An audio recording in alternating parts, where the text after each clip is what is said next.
Savoir justement de rappeler les sunnites, les sunnites, les chiites, voilà, de nous expliquer ces différences, parce qu'ils s'entretuent. Voilà. Le prophète, voilà, juste un petit rappel, le prophète, au moment de son décès, il avait un gendre qui s'appelle Ali, donc qui est l'époux de sa fille unique et de sa fille aînée. Ali considérait que lui, il est le calife légitime, donc l'héritier légitime pour succéder à Ali. Sauf que la femme du prophète, Khadija, qui n'était pas en bon terme avec Ali, a mis un veto. Et donc on a élu un autre calife, un autre successeur après le prophète. Au décès de ce premier successeur, on a considéré que c'est le moment venu pour que Ali vienne. Là aussi, Ali était écarté. Il a été écarté à 4 reprises jusqu'à arriver finalement au 5e califat. Et là, Ali a été élu donc, par les proches du prophète comme étant le successeur du prophète. Mais Ali était tellement considéré par ce qu'on appelle les suiveurs, ses suiveurs, the followers, ceux qui sont derrière Ali, comme étant lui la lumière et lui qui inspirait le prophète. Et ceci ne plaisait pas à la masse. Donc il y avait une minorité derrière Ali qui le considérait comme étant une lumière qui vient inspirer, qui a inspiré le prophète. Jusqu'au moment où Ali il y a eu une guerre entre Ali et Muawiyah, qui est un autre calife. Ils se sont disputés la légitimité du califat, c'est-à-dire la légitimité de la succession. Donc, Muawiyah, c'est-à-dire un successeur guerrier, disputait à Ali la succession légitime. Jusqu'au moment où Muawiyah, qui avait derrière lui la masse, sous l'impulsion de la femme du prophète, a commandé le massacre de Ali et de ses enfants en Irak. Et depuis ce moment, il y a ce qu'on appelle les suiveurs de Ali qui sont les chiites. C'est pourquoi donc l'Irak constitue pour eux un lieu fort, un lieu de pèlerinage, parce que c'est là où les petits-enfants du prophète, c'est-à-dire les enfants de Ali, ont été massacrés par le califat Muawiyah qui était à Damas. Et depuis ce temps, on a les sunnites, c'est-à-dire les suiveurs directs du prophète. En contrepartie, on a les suiveurs directs de Ali. Donc on a deux figures emblématiques en islam, le prophète Mohammed et son gendre Ali. Les chiites, c'est Ali, les sunnites, c'est les suiveurs directs du prophète. Et au Moyen-Orient, on voit ces tensions, ces violences. L'Arabie Saoudite, avec la Mecque, qui représente d'une façon tellement sacralisée le sunnisme musulman. Dans le temps, c'était l'Irak, mais avec l'avènement de Saddam Hussein, c'est la République islamique d'Iran et l'avènement de Khomeini qui représentent le chiisme radical.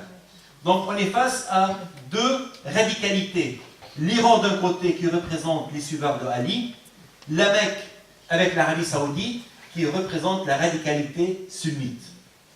Et bien sûr les autres sunnites. Aux géopoliticiens que vous êtes, vous avez expliqué un petit peu la situation des chrétiens qui sont pris entre plusieurs feux, entre autres qui subissent toutes les avanies, je dirais, liées au pétrole. Alors moi j'ai une question qui est prospective. Actuellement les États-Unis ont un grand projet, c'est d'utiliser donc les gaz à effet de schiste, de rapatrier donc un certain nombre d'industries. Et je me pose la question, dans 30 ou 40 ans, enfin quand ils vont réussir à utiliser leur pétrole, le pétrole de leur sous-sol, ils n'auront donc plus besoin du pétrole qui se trouve au Proche-Orient. Et dans ce cadre-là, qu'en sera-t-il des chrétiens? Est-ce que ça va faire évoluer, je dirais, la situation géopolitique du Proche-Orient?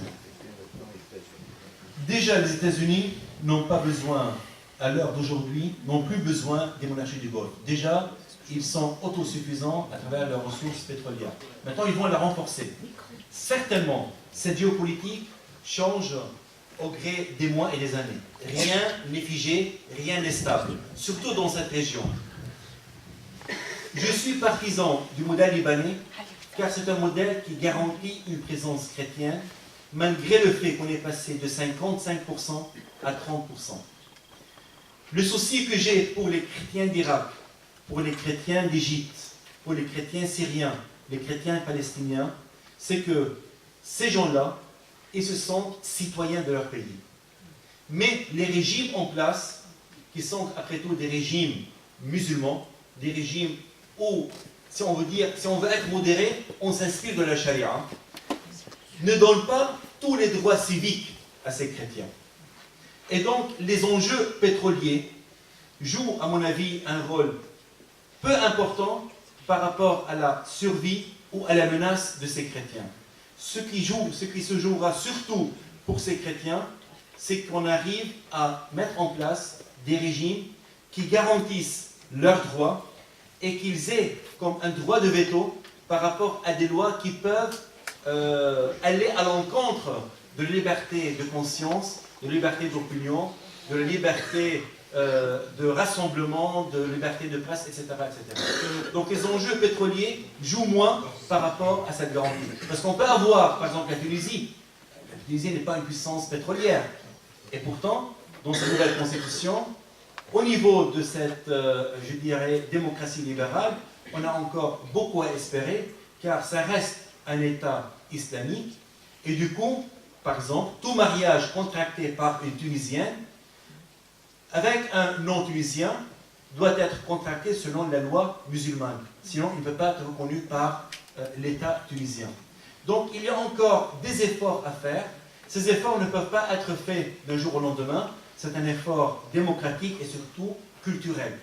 Et c'est là où vraiment les forces, je dirais, libérales, musulmanes, vont avoir le temps pour mûrir leurs idées, se présenter aux prochaines élections et aux prochaines, pour pouvoir transmettre ces messages. Je me suis tout particulièrement intéressé à votre graphique sur l'évolution des chrétiens d'Orient, le pourcentage des chrétiens d'Orient.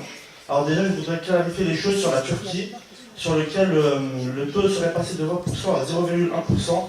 C'était en fait avant l'époque de l'Empire ottoman, avant Atatürk, où il y avait on va dire des millions d'Arméniens, de Grecs, de Tziganes, d'Assyriens qui vivaient à cette époque en Turquie, et où après ils ont été, on va dire, éjectés après des guerres, où notamment des Arméniens ont été massacrés, et c'est pour ça que le taux a radicalement baissé, déjà.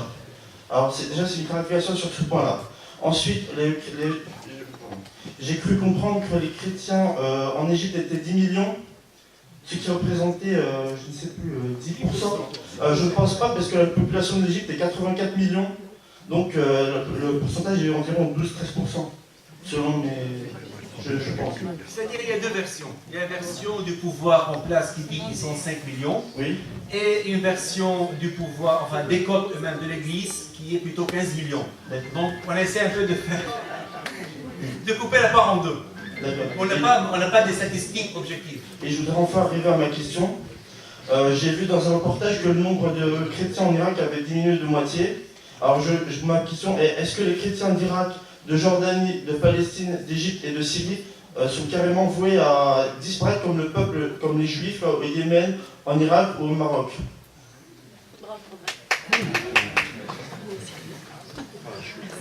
Je l'espère pas. Je l'espère pas. Mais au regard de la conjoncture actuelle, c'est vrai, il y a une menace, une vraie menace. Parce que voyez-vous, qu'est-ce qui donne des garanties à ces chrétiens pour rester? Au Liban, la garantie, c'est la conjoncture politique et la constitution. En Syrie, c'était un régime alaouite minoritaire qui leur garantissait, à mon avis d'une façon erronée, leur place dans la société. Mais en Palestine, en Jordanie, etc., écoutez, on est des citoyens de seconde zone. Hein. Donc il y a des limites d'accès à la fonction publique, il y a des limites au niveau de l'avancement, au niveau de la promotion, etc. Donc dans ces pays, il y a une vraie menace. Mais est-ce que je dirais que ceci va faire disparaître les chrétiens de l'Orient? J'espère que non. Merci. Est-ce que vous pourriez me donner des détails sur la guerre de l'eau et les enjeux de l'eau dans cette région du monde, en particulier la Syrie, qui actuellement a ses sources récupérées par Israël, là dans le Golan, et la Turquie, qui a fait un grand barrage qui lui permet de contrôler les débits vers l'Irak et vers la Syrie, entre autres. Là, il faut toute une conférence dédiée à l'eau. En quelques mots, le Liban constitue un réservoir d'eau extrêmement importante au Moyen-Orient. La Syrie de Assad avec Erdogan, il y a 5-6 ans, on a inauguré donc une réserve d'eau importante, alors qu'à l'époque de Hafez Assad le père, on était en conflit continu avec la Turquie. Donc on a réglé cette question. La question de l'eau est extrêmement importante aujourd'hui, non pas au niveau de la Syrie et du Liban, mais au niveau d'Israël et de la Palestine. Parce que dans les parties colonisées, l'un des enjeux de la colonisation d'Israël, c'est de pouvoir mettre la main sur des réservoirs d'eau extrêmement importants pour qu'on puisse effectivement enrichir l'État d'Israël de ces eaux qui, malheureusement, dans l'état actuel de l'État israélien, ne se trouvent pas d'une façon aussi forte. Donc, dans les négociations et dans le processus de paix israélo-arabe, certainement, la problématique de l'eau est une problématique qui peut menacer l'aboutissement de ce processus. Car tous les États ont besoin des eaux. Et très peu d'États sont signataires des conventions internationales qui réglementent le passage de l'eau à travers les canaux, à travers les rivières et les fleuves. Et donc, vu l'absence juridique d'obligation par rapport à ces États, et vu le manque d'engagement pour qu'il y ait un compromis, c'est une question importante au niveau du règlement du conflit israélo-arabe. Merci. Je voudrais revenir sur le cas de la Tunisie. C'était le pays, grâce à Bourguiba, où la femme avait un statut, disons, relativement juste et peut-être très en avance sur l'islam. Et on peut penser que les femmes vont jouer un rôle dans l'évolution de la Tunisie. Est-ce que vous voyez quand même un espoir de ce côté? Oui, oui. Je crois que la Tunisie est le pays arabe le plus phare au niveau de la garantie de l'égalité entre hommes et femmes. Il y avait une tendance, il y a 2 ans, auprès du Parti des Frères musulmans, le Parti An-Nour, de relativiser le rapport entre hommes et femmes et d'inscrire dans la Constitution que la place que la femme occupe par rapport à l'homme est une place de complémentarité. Donc l'homme, la femme est le complément de l'homme. Mais grâce à la culture, et donc c'est pourquoi je mise beaucoup sur l'aspect culturel, mais grâce à la culture des Tunisiens et des Tunisiennes, on s'est opposé avec force à ce retour en arrière et on a imposé aujourd'hui, et c'est la première fois dans une constitution arabe, et c'est la première fois où on a une vraie consécration de l'égalité entre hommes et femmes. Et je m'en réjouis parce que avoir sous un régime des frères musulmans une telle consécration, ça veut dire qu'une fois on est au pouvoir, les frères musulmans ne peuvent pas appliquer d'une façon pure et simple la charia. On est pris par le jeu du pouvoir qui est le jeu du compromis. Et si je regrette, si j'ai un petit regret par rapport à l'élection par la force du président Morsi, le président déchu égyptien, c'est qu'on n'a pas laissé assez peut-être de temps pour que les gens s'aperçoivent de la limite de l'action des frères musulmans au pouvoir. Lui, il voulait être au-dessus de la Constitution, il voulait relativiser pas mal de droits acquis, et là j'étais sûr le peuple égyptien allait vraiment s'opposer. Sauf qu'on n'a pas laissé le choix pour une telle action orchestrée d'une façon libérale et démocratique comme en Tunisie, mais l'armée est intervenue sous l'égide de l'Arabie Saoudite, parce que là aussi au niveau géopolitique, il y a donc une dispute entre le Qatar et la Turquie qui appuyait les frères musulmans, et l'Arabie Saoudite qui voulait finir avec ce régime et instaurer sa zone d'influence. Pour la Tunisie, il faut aussi dire, pour l'Égypte, je connais rien, mais je connais quelques-unes des femmes de Enarta qui sont féministes, et je vais vous dire, françaises. La vice-présidente de la Constituante, par exemple, est universitaire française. Et elles n'ont pas voulu lâcher le morceau. Et j'espère qu'en Égypte, de même, il y aura des femmes de leur propre rang qui vont suivre certaines choses, parce qu'il est clair que on a souvent des images très globales sur certains groupes, on dit frères musulmans, mais peu de gens ont aperçu encore les photos où la vice-présidente de la constituante tape sur l'épaule de son président il y a quelques jours, et j'ai ri parce que je me suis dit c'est pas tout à fait comme on l'imagine. Et elle le pousse quelque part, je ne me rappelle pas, mais c'est très intéressant parce que notre image est que c'est très bloc, très monolithique. Mais finalement, à l'intérieur de ces tendances, il y a aussi des gens plus conservateurs et plus orthodoxes et d'autres. J'ai une prise de parole là. Les chrétiens dans ces pays, en Égypte, les médias ont relaté depuis plusieurs années donc des destructions d'églises chrétiennes, des chrétiens emprisonnés, des chrétiens tués.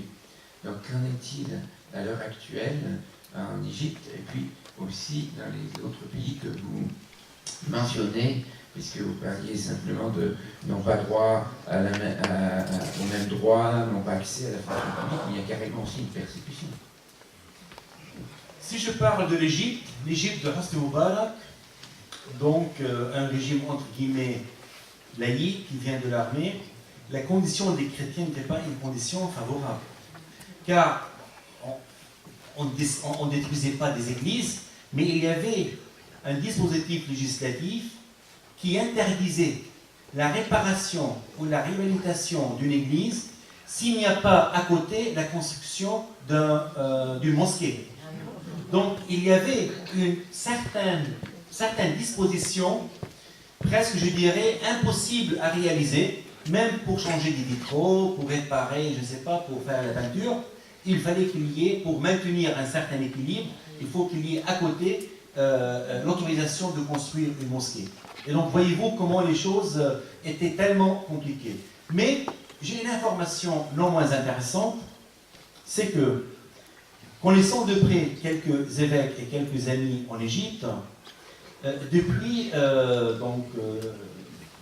le soutien américain à Hosni Moubarak, si les églises voulaient ou bien avaient des revendications, des requêtes auprès du régime, les Américains avaient demandé à Moubarak d'écouter ces requêtes et ces demandes qui venaient du synode des protestants, qui transmettaient à Suzanne Moubarak, donc l'épouse de l'ancien président, les requêtes des églises chrétiennes, y compris coptes, pour les constructions, pour abroger telle et telle loi.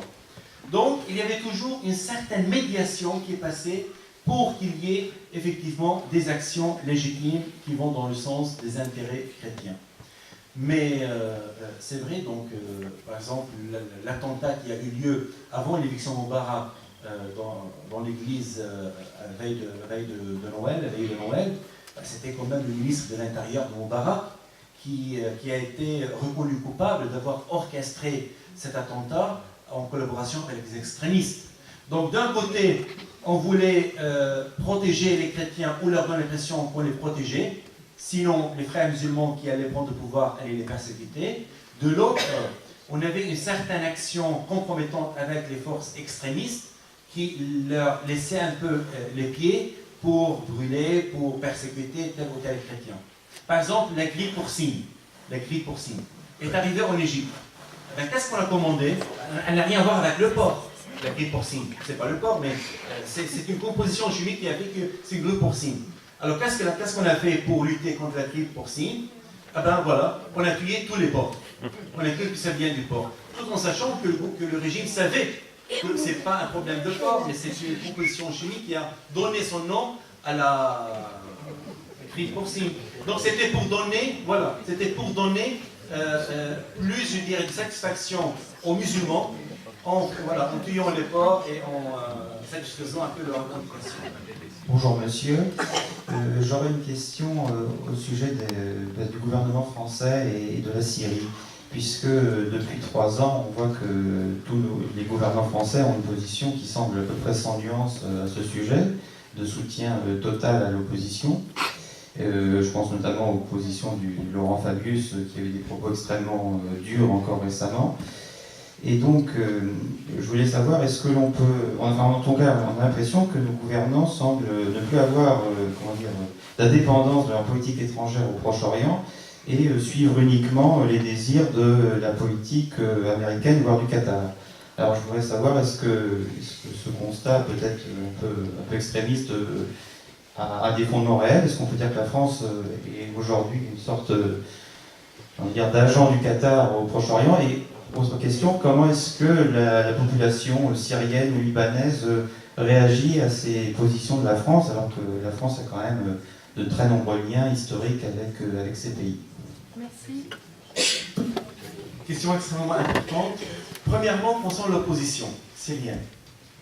L'un des points extrêmement faibles de cette opposition syrienne, c'est qu'elle est hétéroclite et elle est, je dirais, elle manque de fiabilité pour que les pays occidentaux puissent aller vraiment de l'avant et lui confier le pouvoir.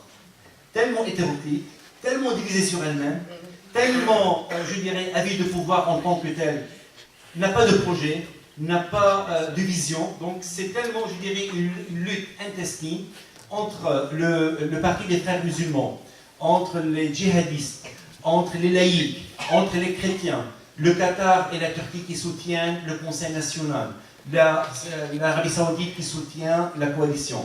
Donc cette hétérocléité au niveau de cette opposition fait qu'aujourd'hui, la France et les pays occidentaux soutiennent par la parole et publiquement cette opposition, mais ils sont incapables d'agir d'une façon conséquente pour l'imposer ou bien pour évincer Assad et la mettre en place.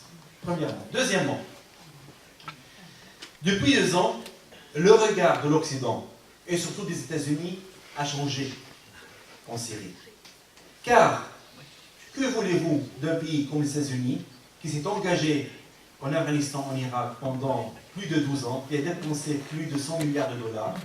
Aujourd'hui, il a face à lui un régime qui fait la guerre à Al-Qaïda, qui fait la guerre au djihad islamique. Les mêmes ennemis que les États-Unis combattaient en Afghanistan, au Pakistan et en Irak. Alors, est-ce que vous voulez que les États-Unis interviennent pour cesser le combat entre un régime qui lui fait à elle, enfin aux États-Unis, cette guerre qui affaiblit Al-Qaïda, qui affaiblit les factions de Al-Qaïda en Syrie et donc en Irak, alors qu'ils n'ont aucun investissement financier à faire, alors que ce sont les armements iraniens et syriens qui sont entre les mains du régime syrien. Alors face à cela, au lieu que les États-Unis interviennent, on laisse les protagonistes s'affaiblir. Au lieu d'avoir un régime syrien très fort, voisin d'Israël, alors il est temps qu'il s'affaiblisse parce que l'armée syrienne est jusqu'à présent, après donc l'effondrement de l'armée irakienne, elle était jusqu'à il y a 3 ans l'armée la plus, je dirais, compétente, la plus dotée d'armement au Moyen-Orient. Là maintenant, elle est affaiblie. Donc, c'est bien d'avoir des États faibles au Moyen-Orient, ce qui arrange la géopolitique des États-Unis et la géopolitique israélienne au Moyen-Orient. Et pourquoi voulez-vous que le régime syrien cesse de combattre les djihadistes sur impulsion des États-Unis, alors que ces mouvements djihadistes sont les ennemis jurés des Américains, des Britanniques et des Français. D'ailleurs, ce sont les mêmes que la France est allée combattre au Mali. Donc, voyez-vous, donc face à cela, l'Occident est très prudent. D'un côté, Assad fait un peu la guerre de l'Occident, sans que l'Occident dépense un sou. On sait maintenant que l'Union européenne est en crise. Je vois mal la France maintenant s'engager dans une guerre au Moyen-Orient, déjà extrêmement complexe. En plus, elle n'a pas le sou. Voilà, disons-le. En second lieu, l'ennemi en face, ce n'est pas les chrétiens. Ce n'est pas les forces modérées. Ce n'est pas l'armée syrienne libre qui était là il y a 3 ans. C'est les vrais djihadistes. Alors qu'on les laisse entretenus. C'est une vision très cynique, je suis d'accord avec vous. C'est une vision très hypocrite, mais c'est la réalité. Et en relation internationale, ce qui compte, c'est la finalité, malheureusement. D'abord, un témoignage. J'ai travaillé en Irak, quand il y avait Saddam. J'ai pu aller à la messe toujours, tous les dimanches. On ne m'a jamais interdit d'aller à la messe à Bagdad. Donc ça, c'est une première constatation. Ensuite, il faudrait parler aussi du mensonge qui règne en permanence sur le Moyen-Orient. On avait parlé à l'époque de l'attaque de l'Irak contre le Koweït, où on avait massacré des gens. La seule chose qu'il faut savoir, c'est que le Koweït forait pour avoir du pétrole au travers de la frontière irako-koweïtienne. Or, ils ont fini par en avoir marre, j'ai assisté à des discussions, en disant « Attends, arrêtez de forer, d'aller nous voler du pétrole, sinon on va vous tomber sur la figure. » Donc ils finiront de tomber sur la figure. Donc tout ça pour dire que là, il y a aussi un mensonge qui est assez grave. Et je voudrais parler des Américains. Vous pouvez poser votre question. Oui, mais non, elle va être très vite avec la question. Au sujet des Américains, ils ont pillé l'Irak. Quand j'ai voulu visiter les musées sumériens, il n'y avait plus rien. Tout était parti aux États-Unis. Ça, il faut le savoir.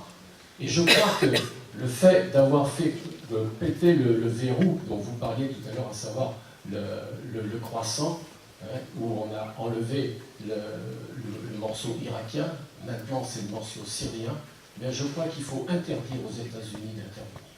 Parce que je crois que le drame est là. Donc ma question est celle-là. Que pensez-vous qu'ont à foutre aujourd'hui les Américains au Moyen-Orient, si ce n'est que de semer le bazar?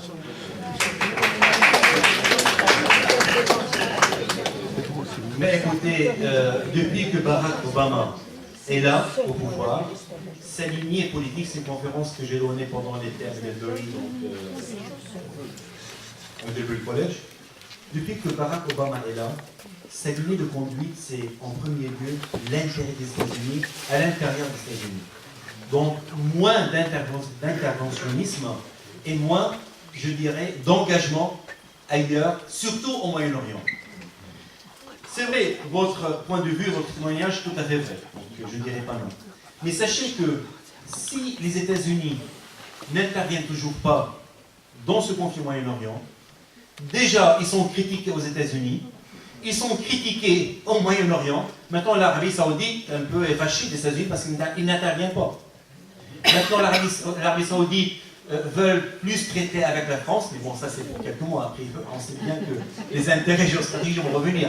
Donc, pour transmettre un message de mécontentement aux États-Unis pour leur absence d'interventionnisme, ils ont préféré traiter avec la France et acheter donc 3 milliards d'euros d'armement pour l'armée libanaise il y a 3 semaines quand le président Hollande était en Arabie Saoudite. Donc, l'interventionnisme américain au Moyen-Orient ne fait jamais l'unanimité. Donc, soit on est critiqué parce qu'ils interviennent trop, soit ils sont critiqués parce qu'ils n'interviennent pas. Et ces critiques sont autant à l'intérieur des États-Unis qu'à l'extérieur. Mais moi, je peux vous assurer d'une chose, c'est que Barack Obama, il a encore 2 ans pour son mandat, ne fera aucunement une intervention militaire ou une intervention musclée au Moyen-Orient. Ça, c'est garanti. Ce n'est ni sa lignée économique, ni doctrinaire, parce qu'on sait que le pasteur qui influence la pensée d'Obama, c'est Norwood, qui est un pasteur, donc qui est un philosophe américain, qui fait qu'il ne faut pas intervenir par la force, il faut laisser l'ennemi, ou bien il faut laisser autrui s'affaiblir petit à petit, et après venir avec nos valeurs et les mettre en place. Donc le contraire de ce que Bush a fait dans le temps. Ma question est simple et nette. Quel rôle jouera Israël et notamment le gouvernement du Likoud pour les chrétiens d'Orient dans les années à venir? À mon avis, la priorité de tout gouvernement national est de répondre aux intérêts nationaux. Donc, soit le gouvernement Likoud, ou bien Hadima, ou bien Parti Socialiste, leur souci, qui est tout à fait légitime, est de ne pas s'occuper de ce qui va au-delà des frontières.